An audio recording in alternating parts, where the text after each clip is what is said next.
Rebonjour tout le monde. Aujourd'hui on va voir 10 lieux qu'il faut absolument voir quand on est un fan de cinéma.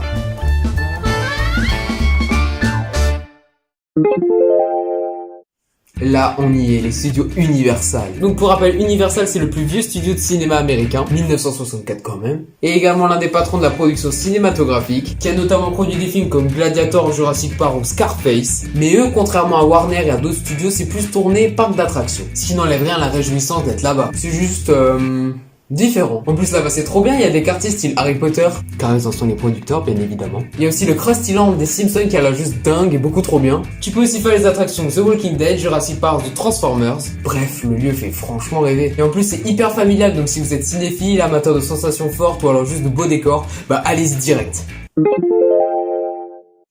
Ah là, je pense qu'avec ce titre, je vais faire des heureux. Et oui, il est bel et bien possible de visiter les studios d'Harry Potter. Le site se situe à Londres, dans la capitale South British, et nous montre tout l'univers de la série de films Harry Potter. Donc personnellement, pour y avoir été, c'est quelque chose qu'il faut faire quand t'es un fan d'Harry Potter. C'est à faire au moins une fois dans sa vie, attends, t'imagines voir la fameuse salle à manger de Poudlard? Ou encore la voie 9 3/4? Et les chemins de traverse aussi? Ou alors voir des poteaux comme Buck, Dobby ou Aragog? Vous inquiétez pas tous les arachnophobes, je vais pas mettre de photos d'Aragog. En plus c'est hyper animé, tu peux même faire un vol en balai sur fond vert. Et aussi passer à la boutique après la visite. Non mais c'est une visite exceptionnelle, mais prévoyez le budget parce que s'il reste de l'argent à la fin de la visite, je peux te dire que je sais où il va passer. Non mais attends, c'est impossible de résister à l'achat du baguette des studios Harry Potter quand même. À Philadelphie, aux États-Unis, il est possible de voir les marches de la gloire. Les marches de la gloire ou Rocky Steps si vous préférez, c'est les escaliers que vous voyez dans le film Rocky réalisé par John Avildsen en 1976. Mais si au moment où Sylvester Stallone se prépare pour combattre son adversaire russe Drago, qu'il va battre d'ailleurs. Donc voilà, ces marches tu peux aller les visiter aux États-Unis à Philadelphie. Donc voilà, ça coûte rien. Et en plus, tu auras la chance de voir une statue de Rocky Balboa pas très loin. Donc voilà, les fans de Rocky ou de boxe, ou les deux, vous savez ce qu'il vous reste à faire. Ah, Disneyland, ce lieu pour tous les petits enfants émerveillés devant les films Disney. Et j'ai mis les Disneyland pour les sous-titres parce qu'il y a Disneyland Paris, mais il y a aussi Disney World qui est en Floride. Donc je les ai regroupés dans un même point. Donc oui, Disneyland c'est une ambiance féerique, et même pas forcément pour les plus petits, car maintenant ils mettent en place des attractions pour les plus grands aussi. Et oui, les décors entrant dans l'univers Disney dans ces parcs sont magnifiques et super beaux. En plus ils sont démesurément grands, et puis rien que pour respecter la légende Walt Disney, t'y vas. En plus Disney dans le cinéma, tout est racheté par Disney, comme vous avez pu le voir avec Marvel et Spider-Man. Et puis la parade de fin de journée ou selfie avec Mickey, ça vaut tout l'or.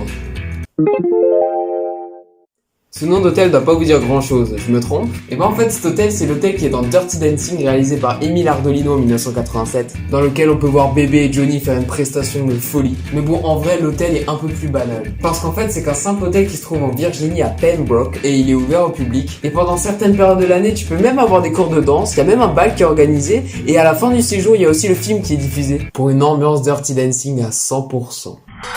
Oh, you touch my tra-la-la. Donc là on est sur du très très long vu que c'est la possibilité de visiter les studios de Paramount, qui est l'une des plus grandes sociétés de production cinématographique. Ah non, la firme Paramount ne déconne pas du tout. Elle a notamment produit Psychose d'Alfred Hitchcock, Le Parrain, Mission Impossible, La Famille Adams, bref, que du lourd. C'est un petit peu des boss dans le game, on va dire. Donc pour ça il faut se déplacer à LA dans le quartier d'Hollywood pour avoir l'opportunité de pénétrer dans ces studios. Donc durant la visite qui dure environ 2 heures, vous aurez le privilège, de visiter l'extérieur des studios et même certains plateaux. On peut également voir certaines reproductions factices des quartiers de New York et de Chicago pour tourner des scènes qui sont censées se passer là-bas, parce que moi je te dis pas le prix pour réserver une rue. Là-bas tu peux même voir des Transformers taille réelle ou le fameux banc du célèbre film qu'on ne présente plus, Forrest Gump. Donc allez-y si vous avez cette opportunité. Ah, Shining et moi c'est presque plus qu'une histoire d'amour. Et oui, vous avez bien vu, il est possible de visiter l'Overlook Hotel du film Shining réalisé par Stanley Kubrick en 1980. Il se trouve aux États-Unis dans le Montana dans le parc des glaciers. Pour ceux qui connaissent pas, c'est environ là. Si vous connaissez pas le film, pour vous ce sera un hôtel banal. Mais pour un passionné du cinéma, c'est une toute autre affaire. Il y a certains éléments incontournables du film que tu peux visiter là-bas. Comme le bureau dans lequel Jack Nicholson a fait son entretien au début du film. Ou alors le fameux hall dans lequel il va écrire son bouquin, et la fameuse chambre 237, qui d'ailleurs dans la vraie vie n'existe pas. Bah ouais, en fait Stanley Kubrick voulait prendre la chambre 217 qui elle existe, sauf qu'en fait les gérants d'hôtel voulaient pas. Ils avaient pas envie de faire peur aux futurs clients. Attends, t'imagines, t'as la chambre maudite d'un film hyper connu. Donc du coup, ils ont créé la chambre 237. Et vous l'aurez remarqué si vous avez vu le film, mais à aucun moment je n'ai cité le labyrinthe. Parce qu'en fait, désolé de faire des dessus, mais le labyrinthe n'existe pas là-bas. Et oui, les scènes du labyrinthe ont été filmées en Angleterre. Ah, le cinéma. que de bons souvenirs. Et bah voilà un autre studio ultra populaire, qui se trouve également à Hollywood, qui est un autre big boss du game cinématographique, qui offre également la possibilité de visiter ces studios. Avec des perles, mais quand je vous dis des perles cinématographiques, si je vous dis Matrix, si je vous dis Les Affranchis, si je vous dis Inception, moi ça va. Donc durant la visite, tu peux voir les studios dans sa globalité, avec des décors intérieurs et extérieurs. Et il y a même une salle des véhicules dans laquelle on peut voir la Grande Torino, la Batmobile. Non mais la Batmobile quoi. Bon, petit disclaimer, elle est en plastique. Il y a également les plateaux des séries les plus populaires au monde. Hashtag The Big Bang Theory et Friends. Putain, j'ai trop envie d'y aller maintenant. Le rêve, visiter le village des Hobbits, non mais on est d'accord, c'est trop stylé. Donc après, faut savoir qu'il se trouve dans les vallées de Nouvelle-Zélande, donc vas-y pour y aller.